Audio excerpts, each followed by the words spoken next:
मजहब नहीं सिखाता आपस में बैर रखना, हिंदी है हम वतन है हिंदुस्तान हमारा। ये लाइन हमारे देश की खूबसूरती को दिखाती है, जहाँ हर मजहब के लोग मिलजुल कर रहते हैं। और इसी खूबसूरती की नई मिसाल पेश की है नेहा भारती और सुमेरा खान ने, जिसे देखकर ये कहना गलत नहीं होगा कि नेहा भारती रमजान और सुमेरा होली के सुपरस्टार्स बनकर सामने आए हैं, जिनके बारे में आज हम आपको बताने जा रहे हैं।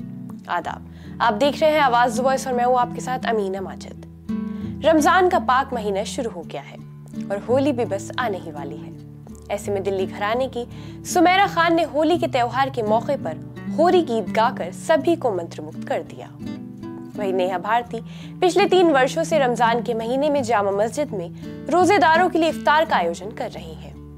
नेहा भारती की बात करें तो जामा मस्जिद में पिछले कई साल से इफ्तार का आयोजन कामयाबी से करती आ रही हैं। वो अपने इस नेक काम के जरिए सिर्फ हिंदू मुस्लिम भाईचारे की मिसाल ही पेश नहीं कर रही हैं, बल्कि समाज में एकता और मोहब्बत का संदेश भी फैला रही हैं। नेहा भारती पुरानी दिल्ली के चावड़ी मोहल्ले की रहने वाली हैं और दिल्ली यूनिवर्सिटी से अपनी पढ़ाई पूरी कर रही हैं। नेहा का मानना है कि हमारे समाज में शांति और एकता बनाए रखने के लिए हमें एक दूसरे के त्योहारों का सम्मान करना चाहिए और इंसानियत की सेवा में अपना योगदान देना चाहिए। नेहा ने अपनी सोच को वास्तविकता में बदलने के लिए जामा मस्जिद में इफ्तार का आयोजन शुरू किया था।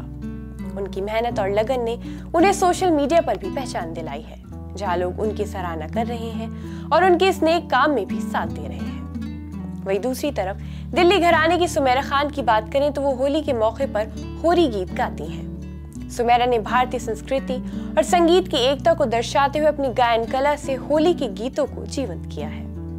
सुमेरा खान अपने गुरु तनवीर अहमद खान साहब से क्लासिकल म्यूजिक सीख रही हैं। सुमेरा को राधा और कृष्ण की जोड़ी काफी पसंद है।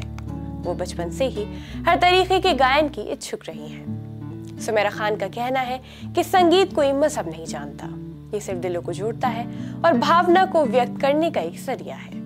उन्होंने होली के गीतों को अपनी आवाज दी है ताकि सभी वर्गों के लोग इस पर्व को साथ मना सकें और एकता का संदेश फैला सकें। सुमेरा खान ने रमजान के पाक महीने के दौरान भी संगीत की दुनिया में अपनी उपस्थिति दर्ज कराई।